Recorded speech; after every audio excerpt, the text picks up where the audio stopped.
Now, despite trying to create a family of football fans feel, there isn't any point in denying that some clubs are very much bigger than others. So let's move on to a few of those. But do you remember at the top of this tape I said this is going to be different? We are not going to feature some Herbert holding up a trophy. Well, we're not. We're going to give you value. We're going to give you 2 of them. Don't adjust your sets, you are seeing double. In May, Tony Adams lifted the FA Cup. That's the one on the left. He'd put in some practice by getting his hands on the Coca-Cola Cup 4 weeks earlier. It was a unique double, but back in September, it didn't begin too convincingly. Arsenal had to come from behind to draw 1-1 with Millwall in their first leg at Highbury. When Lee Dixon turned the ball into his own net, the second leg finished 1-1 as well, into extra time and then penalties, when the real hero was David Seaman, who set the tone for a season in which he re-established his England credentials with 3 outstanding saves to send Arsenal through. After that, it was downhill all the way for George Graham's side.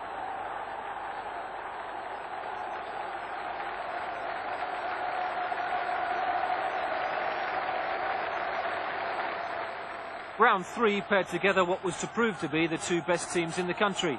And just as they did in the league, Ron Atkinson's Aston Villa edged it with a single goal. Big Ron had just signed Dean Saunders, and at that stage the Welshman couldn't stop scoring. His 6th goal in 5 games sent Villa through, and United, already out of the UEFA Cup, had failed to defend the trophy they won at Wembley the previous year.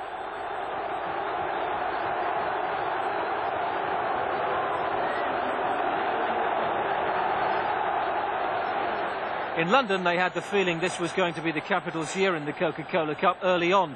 Crystal Palace set the tone, struggling in the league, ravaged by injury. The young Eagles were still too good for Liverpool in a 4th-round replay. Grant Watts, on his full debut, headed Palace in front. Liverpool were handed away back into the game by a rather sympathetic refereeing decision. Andy Thorne apparently pushed Paul Stewart, according to referee Peter Phelps. Mike Marsh beat Nigel Martin with the penalty, just as he'd done at Anfield 7 days earlier, to force the replay. But Crystal Palace held on, took the game to extra time and won it when Steve Nicholls' clearance spun backwards towards his own goal and Thorne headed the decisive goal. At the same time, Chelsea were knocking out Everton. So in January, West London met South London in the quarter-finals. All is kept in play very skillfully there by McGoldrick, knocking it long and forwards, and easy for Sinclair to knock it back and say, oh, it's been held up! Exactly as in! Only just! And it's Chris Coleman! Thomas having a battle there. Townsend brings it away for Chelsea. Confronted by McGoldrick, getting it onto the left foot. It's super goal! 1-1. Andy Townsend for Chelsea. Over towards Coleman. Eric Young's in there too. And Ford tries to get in there. And he's over the line. And the goal is given. George Endar. Grant Watts. He showed too much of that to Myers, but they still got away with it as Humphrey turns it in. Endar on the far side. Roger coming in as well, just clipping it in. And it's another one. And this time Grant Watts has made it 3-1. Next for Palace, Arsenal and their old striker Ian Wright. And inside just 20 minutes, the Gunners had all but booked their place at Wembley. Campbell winning it quite comfortably in the air. And they allowed Wright to go through here. McGoldrick's closing very quickly on him. He's given a penalty. 10 minutes of the game gone. The man who scored so many for Palace has now got one for Arsenal here. Ian Wright on the score sheet.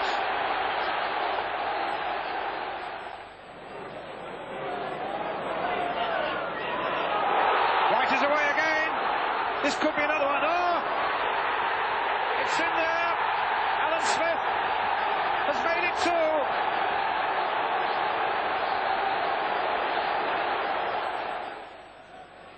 Coleman, Bowery, with a touch. Watts is through a penalty. Adams brought him down, and Adams will get a yellow card, I think, because it looked to me as though he pushed at the referee. Simon Osborne, number 7, with the responsibility of clawing something back for Crystal Palace in this cup semi-final. He's done it.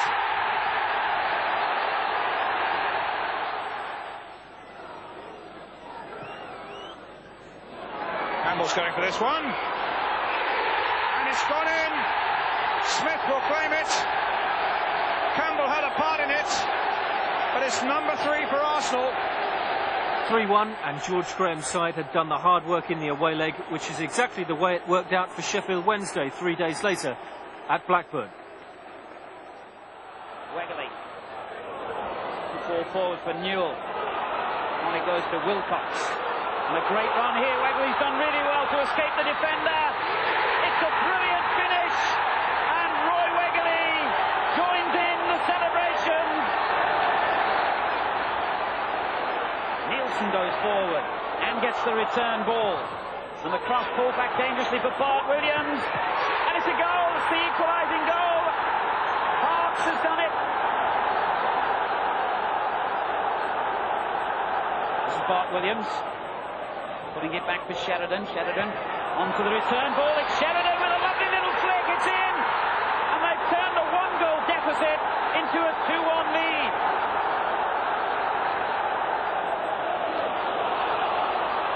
Oh, Warhurst doing well here. And he's only got one defender to beat it. It's a splendid finish. Paul Warhurst has made it 3 for Sheffield Wednesday. Nielsen finding Watt. And again, the outside of the left foot to Bart Williams. The accuracy he produces with that most difficult skill. And in it goes to Warhurst. It's another goal. It's a good ball. Now they've got possibilities here, Blackburn. Wilcox hits it in early, and a mistake by Palmer. This is turning into one of the stories of the season. Good to see Colton Palmer there, embracing the moment with all the good grace that Peter Shilton used to accept a goal against him. He was the worst at that, wasn't he? Blame anyone, Peter Shilton, once it went in. I once saw him blame his cap lying in the back of the goal. I swear to God, he turned round to his cap and he said, "That's your fault." But what could Colton have been complaining about there?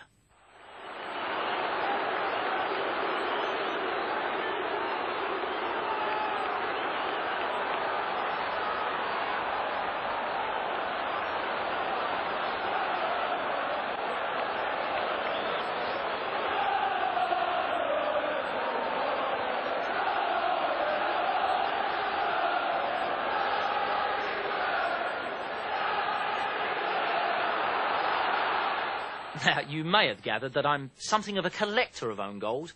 And believe me, nothing is more frustrating in my entire life than seeing those ones that got away, that could have been own goals. How did Shakespeare put it? There is nothing sadder by mouth or pen than these few words.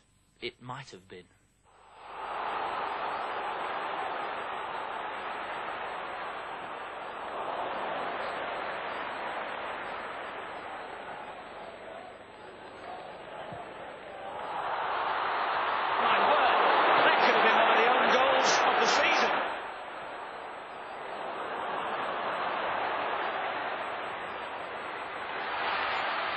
Oh yes, with his skill, and in it goes towards Hurst.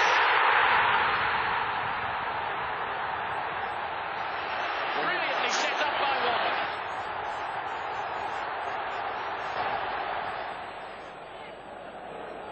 By the time they got round to the Coca-Cola Cup final, Arsenal and Sheffield Wednesday knew their way to Wembley all right.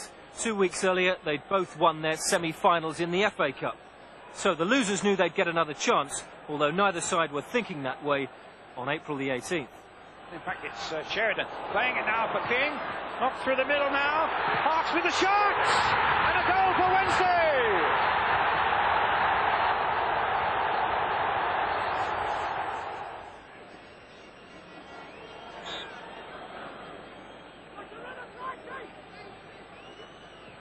Davis chipping that one through.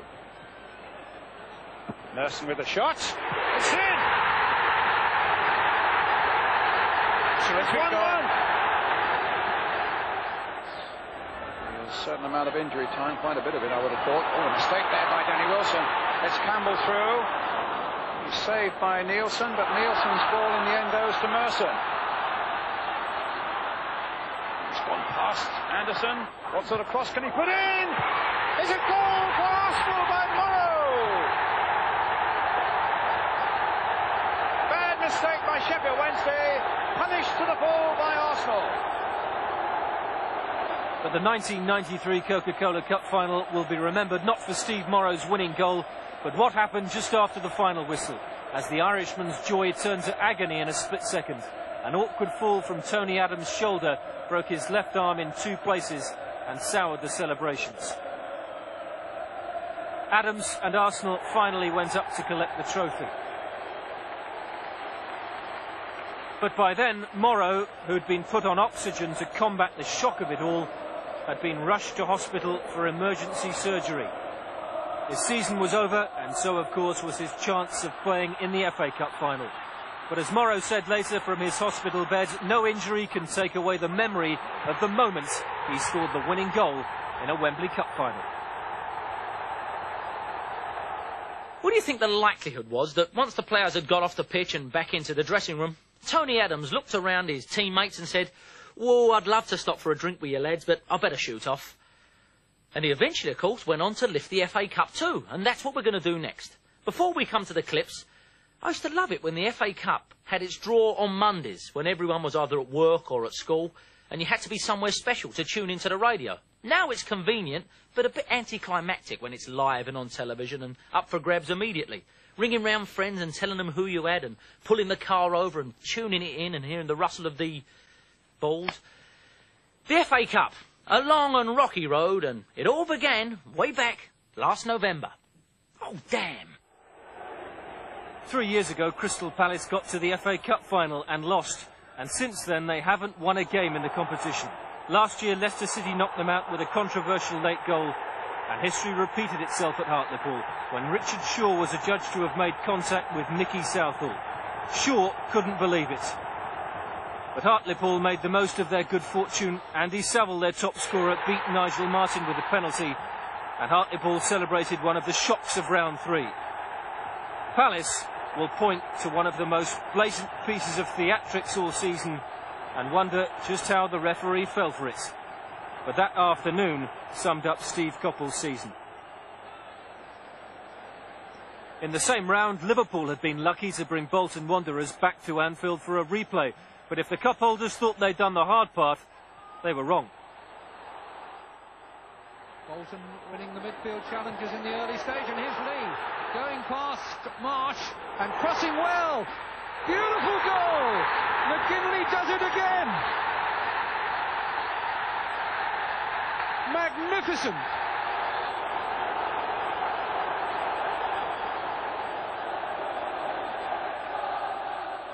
McGinley gone away from Bjornaby. Walker is free and has scored.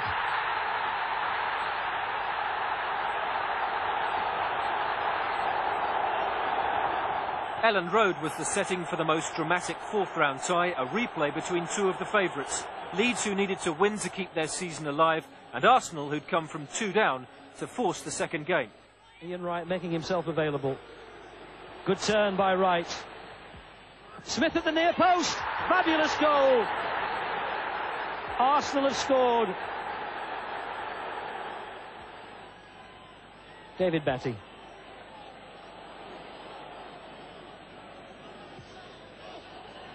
McAllister tries to knock it back in. Shuts in there. They've equalised. Carl Shutt makes it 1 apiece. And still these teams prove virtually inseparable in the FA Cup. McAllister runs onto it. Wonderful strike!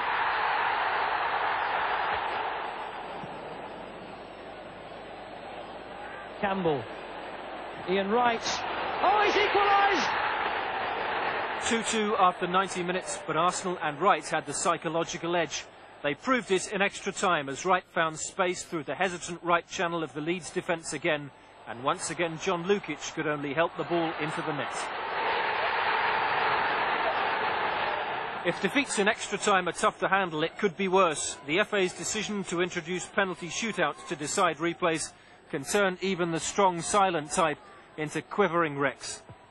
Kevin Richardson was a case in point, outstanding all season for Aston Villa. His miss in sudden death ended their interest in the FA Cup. Wimbledon celebrated in their own time-honoured fashion.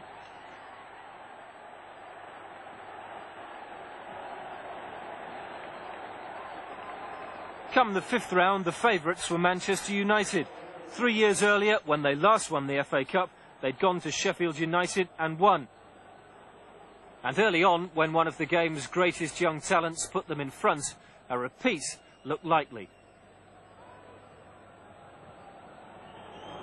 This is Giggs, and that's absolutely brilliant. And Ryan Giggs confirms his ever-growing reputation.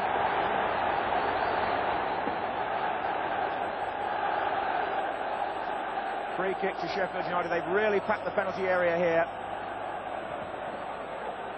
Hoyland goes in, and it's an equaliser. It's Hoyland.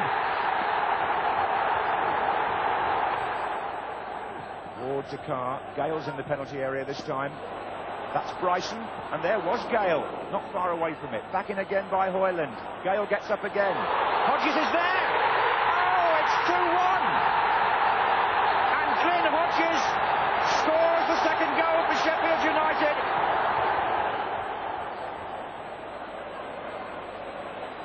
Irwin, Giggs. Oh, it's got held back. It's a penalty. Oh, the man lying on the ground held him.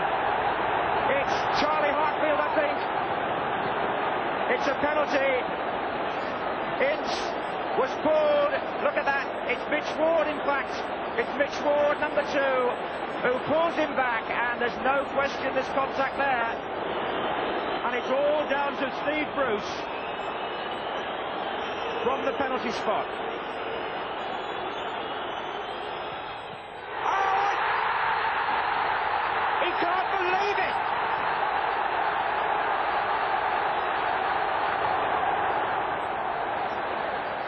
A missed penalty had helped Sheffield United cause a real upset. And 3 weeks later, there was a real sense of déjà vu at the same end of Bramall Lane when Blackburn's Jason Wilcox saw his penalty saved by Alan Kelly. 2-2 after extra time, the quarter-final had gone to a shootout, and all eyes turned to John Pemberton. Dave Bassett knew if Pemberton scored, he'd take a club to a semi-final for the first time, possibly at Wembley against Sheffield Wednesday. Pemberton didn't let him down. Sheffield United were into the semi-finals. Not for the first time, the magic of the FA Cup had inspired a club at the wrong end of the table.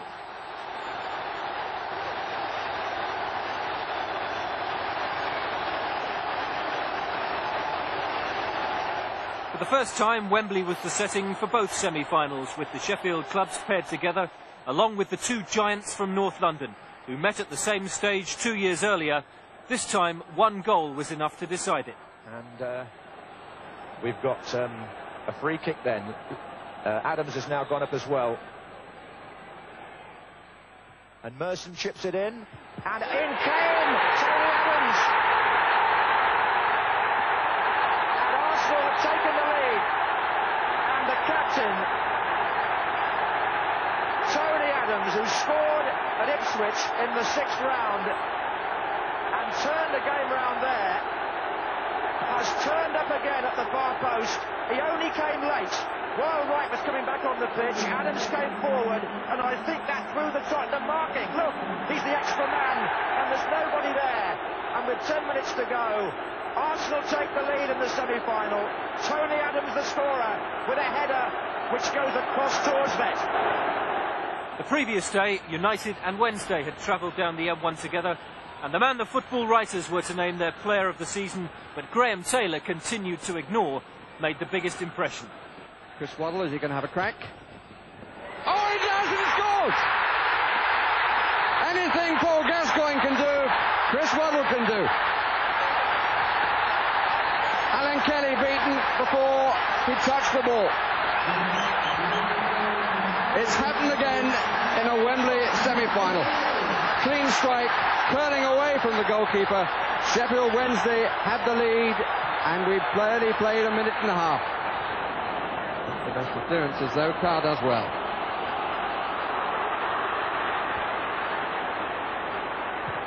That's a better ball. Alan Cork.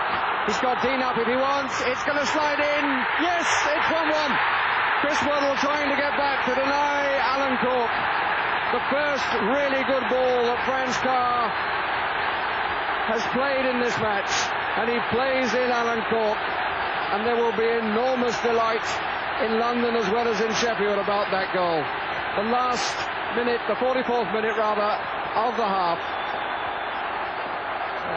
And Waddle just couldn't get there.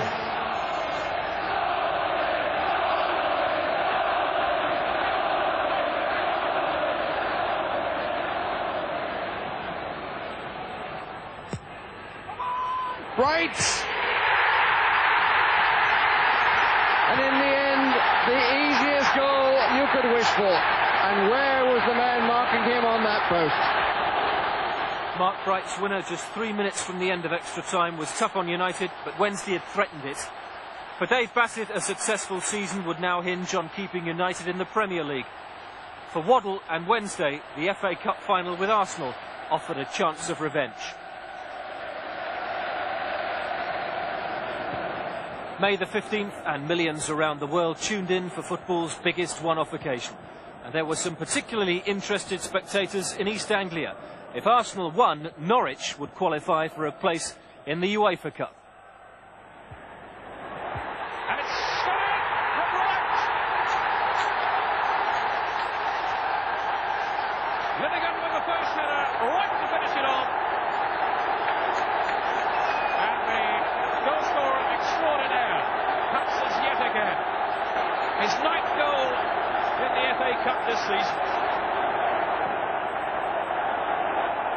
Bright, and it's Hart, out for Hurst, who sweeps it in, and it's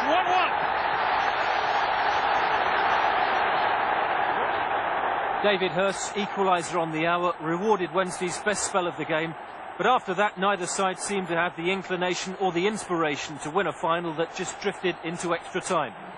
They'd need a replay. 5 days later, it threatened to be an even bigger anti-climax. Bad weather caused traffic chaos on the M1, and the police were forced to put back the kick-off half an hour to give the Wednesday fans a chance of arriving on time. But many of them still hadn't made it into the ground by half-time, which, considering Arsenal's dominance in the opening 45 minutes, might have been just as well.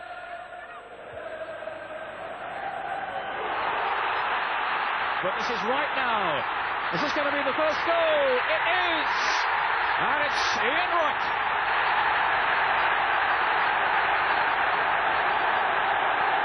Arsenal had the lead, and the manner of the goal justified George Graham's decision to bring Alan Smith in from the start. His vision sent Wright clear and created several more uncomfortable moments for Wednesday's makeshift defence of Warhurst and Palmer. But Smith, Wright and Merson all missed further chances, and 19 minutes from the end, everything was back to square one. This is Hurst. Now Hart's popping up on the Wednesday right. And Wright couldn't get there.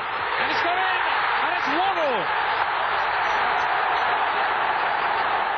A tactical switch by Trevor Francis played its part in the goal. John Hart's had switched to the right, Waddle to the left, and both were allowed too much space by the Arsenal defence, which then started to wobble for the first time.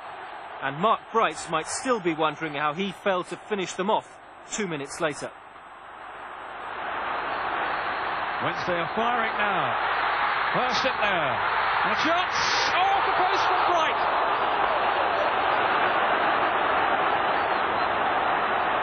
And so it was into extra time again. But like the first game, desperately tired legs meant inspiration was at a premium.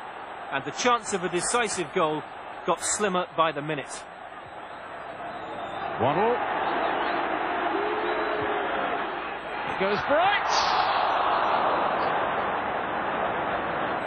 Down on the Arsenal bench, they breathed a huge sigh of relief But George Graham also tried to summon his team into one final effort at the other end. And with the first penalty shootout in a cup final just 60 seconds away, Arsenal won themselves a corner. Here's the corner, and it's gone in, yes! Linnigan!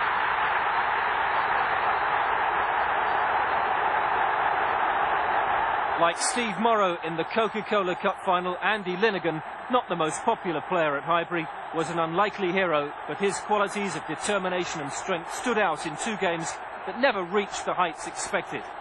Nevertheless, Arsenal had become the first side to win the domestic cup double, and George Graham, who's now won all the major trophies in the English game, has joined an elite group of managers. Hold the tape right there. Yes, yes, yes, it's all mighty and magnificent and emotional, but let us not forget, this was also the day that Andy Linnigan put everything into perspective when he gave the nation the following quote. I'm not too sure, but I won't be picking it for a while.